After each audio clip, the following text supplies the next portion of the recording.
warahmatullahi wabarakatuh. Alhamdulillah, alhamdulillahillazi arsala rasulahu bil huda wa dinil haqq liyuzhirahu ala dinihi wa kafa billahi shahida. Asyhadu an la ilaha illallah wahdahu la syarika lah wa asyhadu anna Muhammadan abduhu wa rasuluhu la nabiyya ba'dah. Subhanaka la ilma lana illa ma 'allamtana innaka antal alimul hakim. Rabbi ishrah li sadri wa yassir li amri wahlul 'uqdatam min lisani yafqahu qawli. Qala Allah Ta'ala fil Qur'anil Karim, Bismillahirrahmanirrahim. Qul a'udzu birabbil falaq min syarri ma khalaq, min syarri ghasiqin idza waqab, min syarri naffatsati fil 'uqad, min syarri hasidin idza hasad. Shadaqallahul azim. Yang saya muliakan para orang tua kami, imam masjid, tokoh masyarakat, Bapak Ibu yang berbahagia, jemaah Masjid Asy-Syakirin rahimakumullah. Bersyukur kita pada malam ini kita bisa hadir di rumah Allah ini dalam rangka kajian rutin kita setiap Rabu. Dan pada khusus kajian kita itu membahas tentang hal-hal yang berkaitan dengan fikih ibadah. Karena dalam urusan ilmu ibadah itu hukumnya wajib ain, yang disebut dengan hadis Nabi tadi, talabul ilmu fardatan ala kulli muslimin wal muslimah. Menuntut ilmu itu diwajibkan. Jadi bahasa di sana Rasul mengatakan faridah. Kalau faridah itu maknanya individu, fardu setiap individu kita. Ala kulli muslimin ditekankan lagi, setiap muslim laki-laki wa muslimah dan muslimah perempuan, hukumnya sama. Wajib menuntut ilmu. Ilmu yang mana? Fikih ibadah. Salah satu di samping tauhid itu fikih tentang ibadah, ilmu tentang syariat ini wajib. Karena fikih itu dibagi 4 oleh para ulama. Ada namanya fikih ibadah. Itu individu sifatnya, Pak. Suaminya kenal dengan fikih ibadah, ada ilmunya. Istri belum selesai. Karena kewajibannya sama. Istri juga wajib mengetahui tentang ilmu syariat yang berkaitan dengan ibadah. Apa itu ibadah di bawah syahadat? Salat, zakat, puasa, haji. Ini hukumnya fardu ain. Ilmu tentang salat hukumnya wajib ain. Apa wajib ain itu, Ustaz? Wajib secara individu. Ya, wajib secara individu. Maka orang yang tak kenal dengan ilmu salat berarti dia masih berhutang ilmu kepada Allah. Karena dia belum menuntut tentang ilmu tentang salat. Orang yang tak tahu ilmu tentang puasa masih berhutang dia kepada Allah untuk menuntut ilmu tentang puasa. Maka disebut fardhu wajib ain. Kemudian ada namanya fikih muamalah. Jual beli, buyur, riba, sewa menyewa, rohin, salam, pemberian, hibah dan segala macam, ini tidak masuk kategori fardhu ain. Ini lebih kepada profesi. Tentu seorang yang ahli di bidang itu. Ada lagi namanya fikih munakahat, hukum keluarga, juga tidak wajib ain. Itu ada orang-orang tertentu yang mengetahuinya.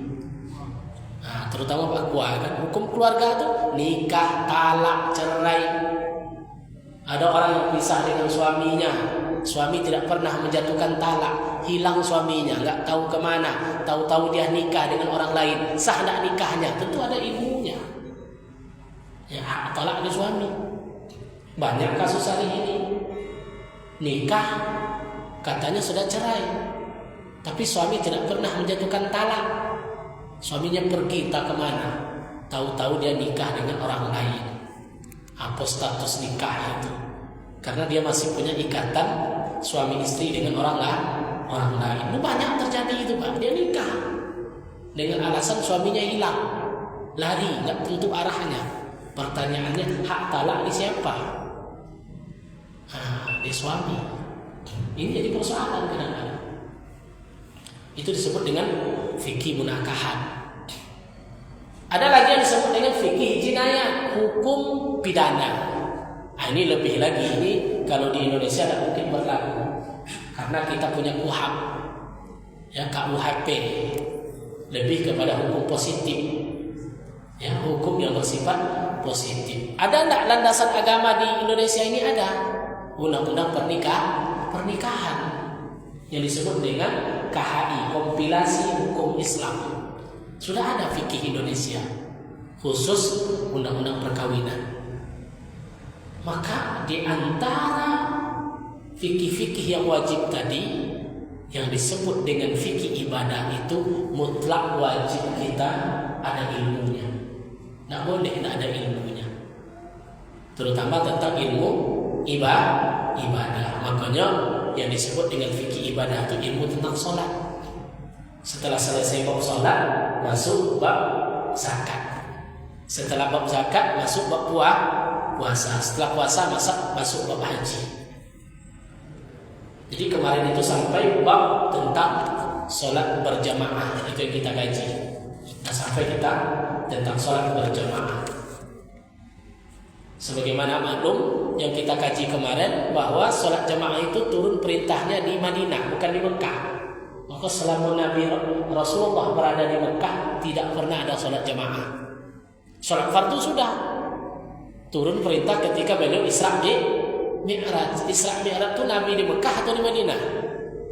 Di Mekah. Nabi masih di Mekah itu waktu Isra Mi'raj. 3 tahun setelah Isra Mi'raj, berarti sholat selama 3 tahun di Mekah itu sendiri-sendiri.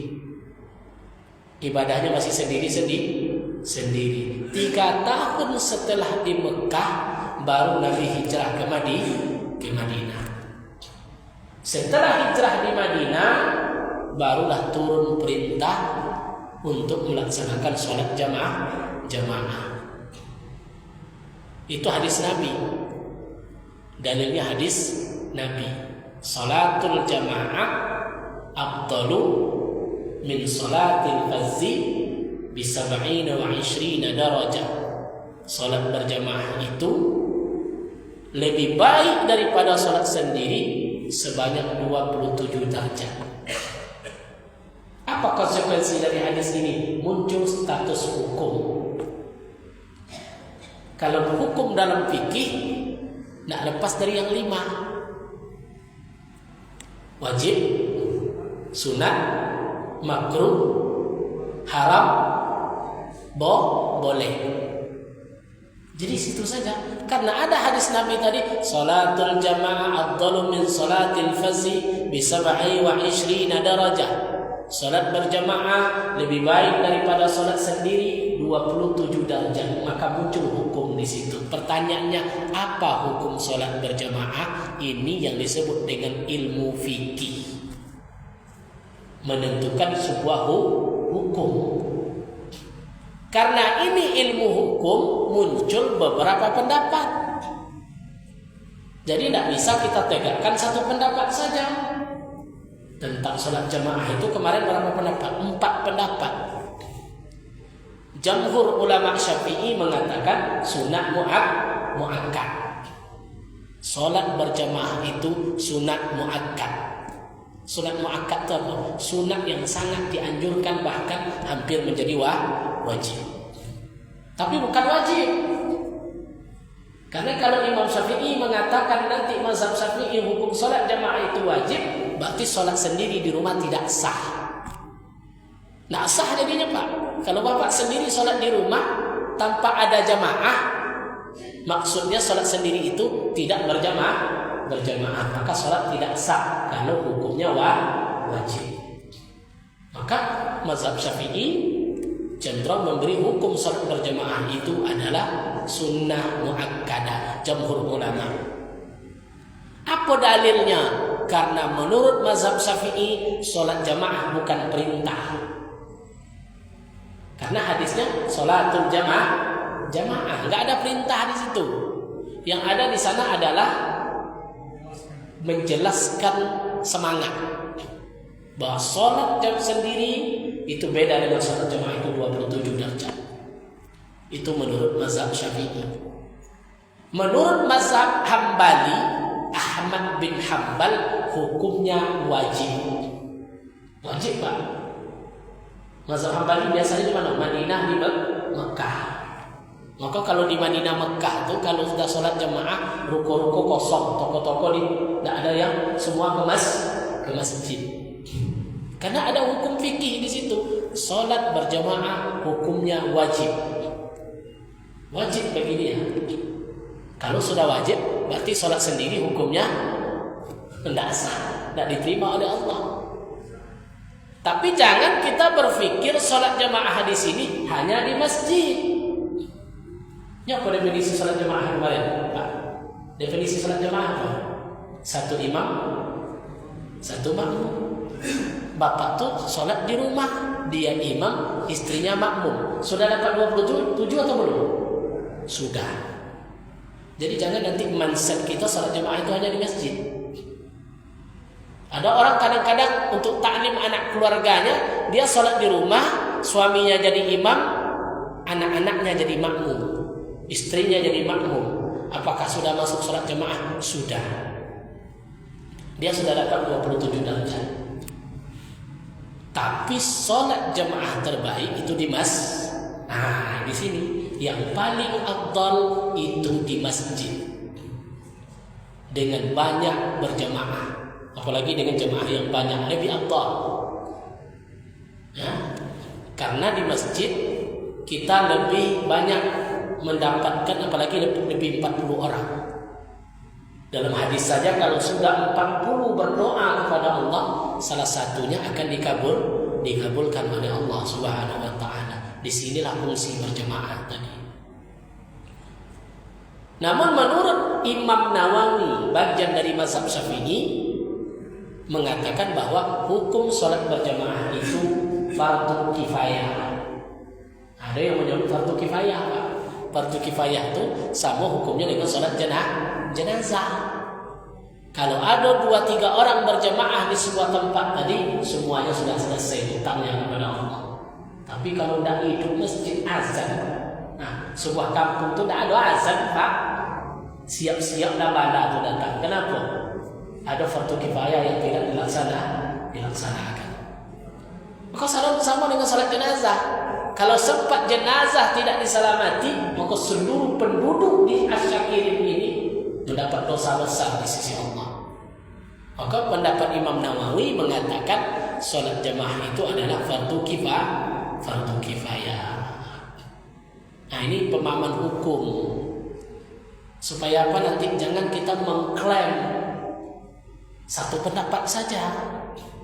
Karena ada orang memaksakan satu pendapat. Oh, itu tidak jamaah itu, berarti dia tidak sholat. Kalau tidak sholat berarti dia kafir, masuk neraka. Ini yang bahaya itu, Pak. Ini yang tidak boleh. Cepat-cepat memasukkan orang ke dalam neraka, tidak bisa. Apalagi nanti bapak tuh baru belajar sholat, baru taubat dia kepada Allah. Kalau ke masjid masih malu dia, biarin aja dulu, pelan-pelan. Lama-lama nanti insya Allah. Makanya dalilnya di situ tadi, bahwa sholat berjamaah itu lebih baik daripada sholat sendiri 27 derajat. Kemudian kita bahas kemarin itu fadilah jamaah itu sholat apa saja. Nomor 1 otomatis Jumat lebih besar pahalanya. Sholat jamaah nomor 1. Setelah Jumat kemarin apa lagi, Pak? Sholat subuh. Subuh itu luar biasa pahalanya. Setelah subuh salat apa kemarin? Isya. Setelah subuh itu diurut ke bawah Isya. Setelah Isya? Setelah Isya apa? Asar. Setelah Asar zuhur. Yang paling ringan pahalanya sholat jamaah apa? Maghrib. Tapi yang paling banyak maghrib. Jadi itulah teori ibadah tuh. Teori ibadah tuh semakin sulit, semakin besar pahalanya. Maka di antara sholat jamaah itu yang paling sulit subuh. Habisnya yang paling sulit apa? Isya. Baru tersuap nasi itu dah azan orang. Aduh, malas rasanya ke masjid. Nah, kan itu kadang-kadang. Ini yang kadang-kadang terjadi. Itu urut-urut dalam fadilah berjamaah. Kita lanjutkan. Wa tajuzul mufaraqah bi uzrin. Dibolehkan berpisah dari imam karena ada uzur. Boleh tak? Kita sholat jamaah ini. Kita mau berpisah dari imam. Dan dia dapat fadilah jamaah. Kenapa? Karena ada uzur. Bimurakhasin tarkin jamaah. Karena orang seperti ini dapat rukhsah dalam salat berjamaah. Apa contoh uzur di sini? Contoh daripada uzur adalah bitatwilil imam. Karena imam terlalu lama. Bapak tu dah tak kuat dia. Ayat pertama Yasin masih kuat je, Pak. Surat kedua pokoknya panjang. Bapak tu sudah tidak kuat. Maka dia langsung baca, saya berpisah dari imam. Lanjutkan Fatihah Bapak, lanjutkan ayat solat seperti biasa sampai salam. Maksud uzur di sini apa? Uzur yang tidak dibuat-buat. Ya. Apa contoh uzur yang tidak dia sanggup mengikuti imam, tapi dia berpisah dari imam. Itu namanya main-main. Contoh, tersesat buang air atau tersesat buang air besar. Pas waktu itu kita tasyahud akhir. Imam tu terlalu lama tasyahud akhir, Bapak udah nggak tahan ini. Maka niatkan dalam hati, saya mufaraqah dari imam. Assalamualaikum warahmatullahi. Pergilah ke toilet. Sah tak salatnya? Sah. Dapat tak jamaah? Dapat. Kenapa? Karena mufaraqah berpisah dari imam karena ada rukhsah, karena ada uzur tadi. Jadi dibolehkan. Wa tatwilil imam wal ma'mum dha'fun. Contoh, imam terlalu panjang sementara makmum itu dha'fun, lemah, tidak kuat dia solat terlalu lama. Maka boleh ketika itu dia berpisah dari imamnya. Au syaghlun, atau dia terlalu sibuk. Rencana dia tuh mau solat berjamaah, Pak. Di samping solat berjamaah, contohnya dia solat zuhur ikut imam, ada janji dengan orang. Dia prediksi solat dengan imam ini memakan waktu hanya sekitar 10 menit. Rupanya imam itu panjang solatnya, sujudnya 5 menit. Kenapa jadinya tuh? Maka ketika itu dia boleh mufaraqah. Apa arti mufaraqah tadi? Berpisah dari imam. Karena sibuk tadi boleh. Wala tafutu fadilataha. Orang seperti ini tetap mendapatkan fadilah 27 darjah. Tapi syaratnya apa tadi kamu? Uzur, bisa karena lemah atau ibu hidungnya penuh mau dahak banyak. Ada tak seperti itu kadang-kadang itu? Jangan diminum oleh Bu. Ya, jangan. Jadi ada hal yang membuat kita harus berpisah dari imam. Itu boleh ketika itu. Waqad tajibul mufaraqah. Bahkan ada yang wajib mufaraqah dari imam. Contoh, batrus salatil imam. Ini wajib mufaraqah, Pak. Kita melihat solat imam batal. Aku wajib mufaraqah. Ya, umpamanya ibu dengan suami solat di rumah.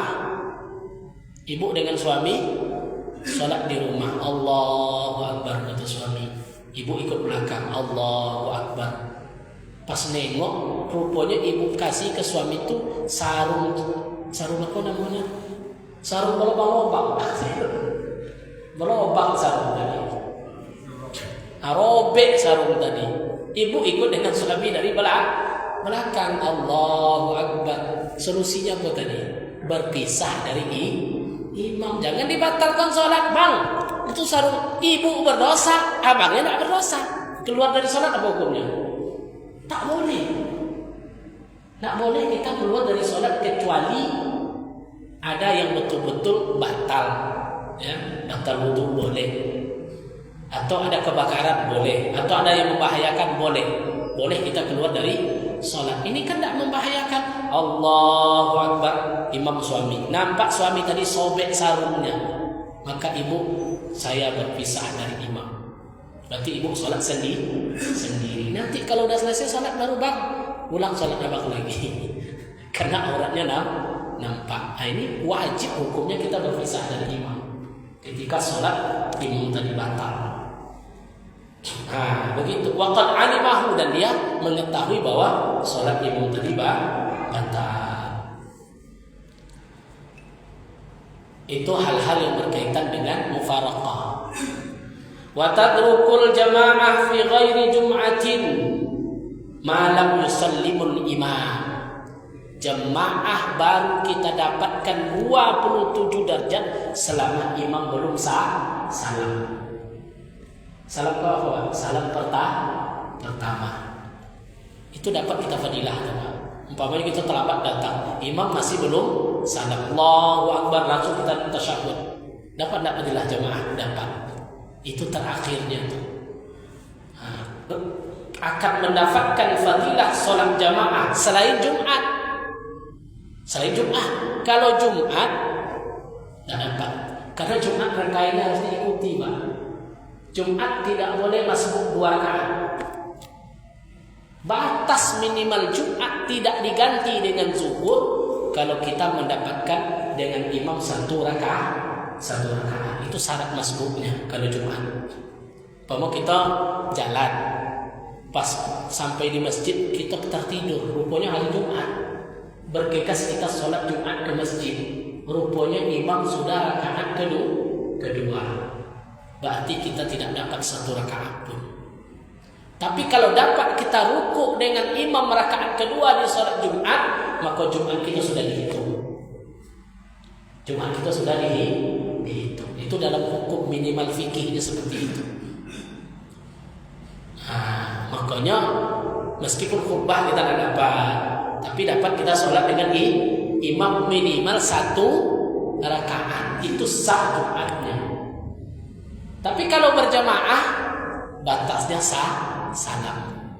Ibu datang, bapak datang, imam sudah mau salam. Sebelum imam salam, kita ikut jamaah, maka kita masih dapat fadilah sholat berjamaah. Nah, ini di sini. Malam yusallim imam, selama imam belum salam. Li'idra ruknan ma'ahu, karena minimal orang mendapat sholat berjamaah mendapat 1 rukun. Rukun terakhir apa, Pak? Salam. Jadilah dapat 1 rukun. Salam udah langsung kita berdiri. Tapi tidak sama lah fadilahnya dengan orang yang sholatnya berjamaah dari awal. Nah, jangan disamakan fadilahnya. Jangan disamakan. Wa man adraka juz'an min awwaliha, barang siapa yang mendapatkan sebagian salat imam dari awal, kemudian dia keluar karena uzur, maka pahalanya sama dengan salat berjamaah biasa. Kalau karena uzur tadi, Pak, jadi dapat dia 27 derajat. Karena dia keluar tadi karena ada hajat. Fa'ammal Jum'ah, adapun salat Jumat, fala tatruku illa bi rak'atin wahid. Adapun salat Jumat wajib dia dapatkan minimal 1 rakaat. Jadi orang yang pergi salat Jumat dapat 1 rakaat, maka Jumatnya sah. Tapi kalau dia tidak mendapatkan 1 rakaat, imam sudah rukuk di rakaat kedua, itu namanya tidak dapat 1 rakaat, maka batal Jumatnya. Dia tidak dapat Jumat. Nah, seperti itu. Nah, ini ketentuan-ketentuan orang-orang yang mendapatkan berjamaah. Wa kadzalika man sabaqa bi ba'di shalat, adapun orang yang masbuk dalam salat. Kapan dia kita dapat rakaat? Minimal ba'duhum bi'adil tasbuha falam yudrikha. Minimal orang masbuk itu dapat 2 rukun untuk 1 rakaat. Kan ada pertanyaan tuh Pak, kapan kita dapat 1 rakaat? Kalau bisa rukuk dengan imam. Kalau bisa rukuk dengan imam, rupanya para ulama kita harus dapat 2 rukun. Rukun yang mana? Takbiratul ihram 1, yang kedua takbir intiqal untuk rukuk. Tidak boleh disatukan antara takbiratul ihram dengan takbir intiqal. Takbir intiqal apa tadi Pak? Perpindahan. Maka kalau ada orang dapat imam rukuk, Allahu Akbar, langsung dia takbir itu untuk rukuk, berarti takbiratul ihram tak dapat, batal. Makanya kalau kita masbuk itu dapat rukuk seperti apa Pak? Allahu Akbar, jelaskan dia takbirnya dulu, baru kita rukuk dengan imam. Nah, karena ada orang bergegas-gegas sampai di sini pas ketemu imam sedang rukuk langsung Allah, langsung rukuk dia, cuma satu rukuk. Maka ketika itu masbuk bisa membatalkan sholat. Karena takbiratul ihram hukumnya apa? Wajib rukun sholat Pak, takbiratul ihram. Takbir intiqal sunat. Makanya kuncinya gimana? Kalau ketemu imam rukuk, Allahu Akbar, langsung kita rukuk tanpa takbir pun rukuk sah. Jangan jadikan takbiratul ihram menjadi takbir intiqal. Itu akan membuat sholat tidak sah. Jadi masbuk itu harus dapat rukuk dengan imam. Tamam, rukuk tadi harus sempurna Pak. Rukuk sempurna itu seperti apa? Betul-betul imam sedang rukuk, kita rukuk. Tapi ketika kita rukuk, Allahu Akbar, imam sudah mau i'tidal, tidak dapat 1 rakaat.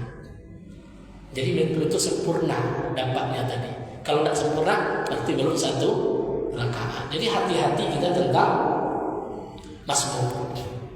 Kita kadang asal dapat rukuk dengan imam mudah katanya. Karena imam sudah yang tidak, kita rukuk kan? Nah, ikut dengan imam seolah-olah itu sudah 1 rakaat. Enggak, itu belum 1 rakaat. Sah lah salat sah, tapi nak tambah nanti lagi rakaat yang tertinggal tadi. Paham Pak?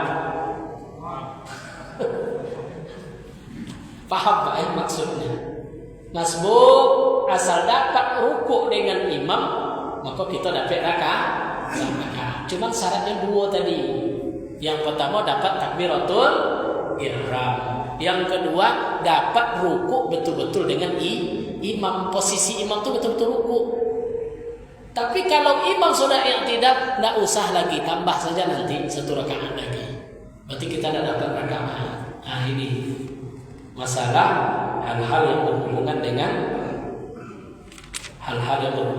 masbuk. Wa yusannu lil imam tahfifus shalat ma'a fi'lul ab'ad wa hay'at. Sunnah bagi imam meringankan pelaksanaan salatnya itu dengan ditunaikannya sunat-sunat ab'ad dan sunat-sunat hay'at. Itu ringan saja. Wala yastawil akman illa in radiya bi tatwilihil mahdirun. Tidak boleh memperpanjang-panjang solat dalam melaksanakan yang sunat kecuali kita paham hadir jamaah itu menginginkan seperti itu. Di sinilah kuncinya, imam harus tahu selera makmum. Nah, ini apa namanya Pak? Imam harus tahu selera makmum. Makanya imam ratib itu tidak bisa kita datang yang baru kadang-kadang kan langsung. Kenapa kadang-kadang Ustaz menolak itu? Saya tidak mau imam di sini. Dia tidak tahu selera makmum. Nanti terlalu panjang atau terlalu pendek. Karena yang namanya imam harus ngerti. Terlalu panjang nanti banyak yang protes. Ini jadi imam tuh susah juga rupanya. Macam-macam selera dia. Nah, itu pula tantangan jadi imam. Maka di sini disebutkan sifatnya kok kondisional.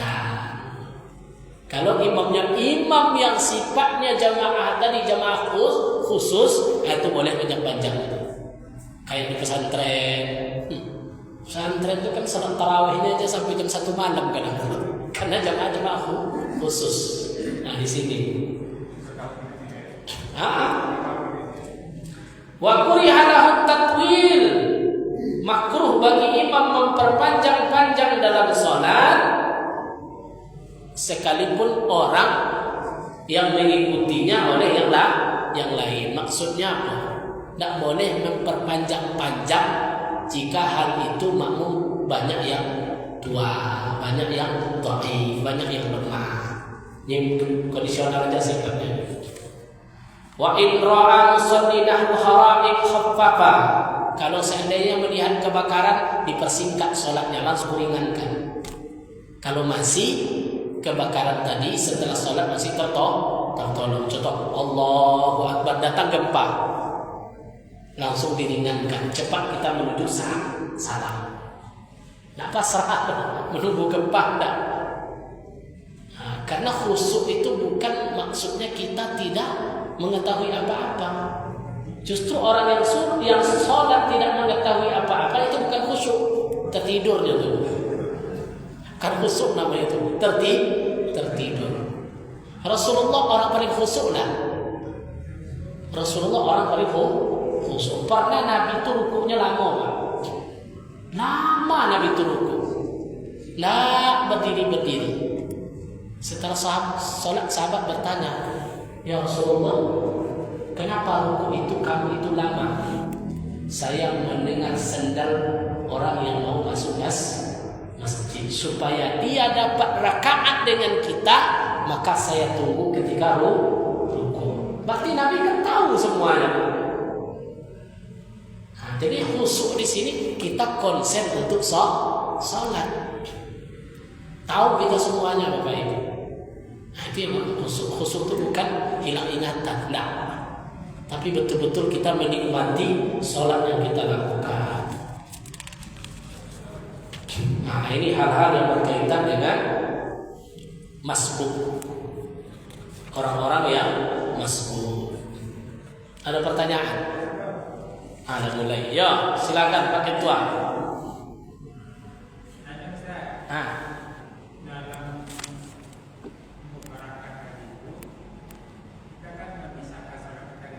Ya. Harus wajib ada niat. Ya, niat dalam hati. Aku berpisah dari imam. Qudwah itu ada niat di sini. Karena niat qudwah wajib. Niat mufaraqah juga wajib. Dalam salat berjamaah itu kan ada dua, Pak. Qudwah, mufaraqah. Qudwah wajib. Ini nanti syurutul qudwah, syarat-syarat mengikut imam. Syarat yang pertama niatul qudwah, wajib niat mengikuti imam. Sengaja aku salat maghrib 3 rakaat makmum mengikuti imam. Kalau orang yang salat jamaah tidak dibuatnya makmuman dalam salat, maka terhitung dia salat sendiri meskipun ikut dengan imam. Karena dia tidak terhitung qudwah di sini. Begitu juga mufaraqah. Ketika kita ingin mufaraqah, kita niat tidak lagi mengikuti imam. Tapi syaratnya ada tadi uzur. Jangan gara-gara ini nanti mufaraqah semua subuh itu kan. Dah. Mufaraqah itu kita hati-hati dulu karena uzur, ada rukhsah di sini. Bukan uzur yang dibuat-buat. Tidak mungkin setiap salat kita sakit perut kan? Tidak mungkin kita setiap salat sakit perut. Makanya dalam hukum fikih makruh hukumnya orang yang sholat sambil menahan hajat. Meskipun untuk ngejar jamaah. Umpama imam sudah qomat, ibu mau sholat tiba-tiba mau buang dulu Bu. Buang dulu.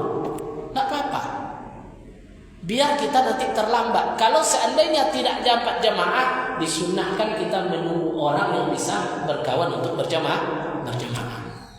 Nah begitu. Jadi hukum agama ini tidak sulit sebetulnya. Ini mentang-mentang mau mengejar jamaah, sakit-sakit ditahan. Akhirnya hilang konsen kan, sakit perut kita, hilang konsentrasi. Nah, maka dulu dalam salat sunnah kan itu makruh hukumnya ketika mau sholat itu kita menahan hajat. Makruh hukumnya sholat itu ketika kita menahan lapar. Bapak azan, ada hidangan mau dimakan, makan dulu atau sholat? Makan dulu. Kalau lapar, fabda'u bil adab, maka dulu kan makan dulu, bukan sholat.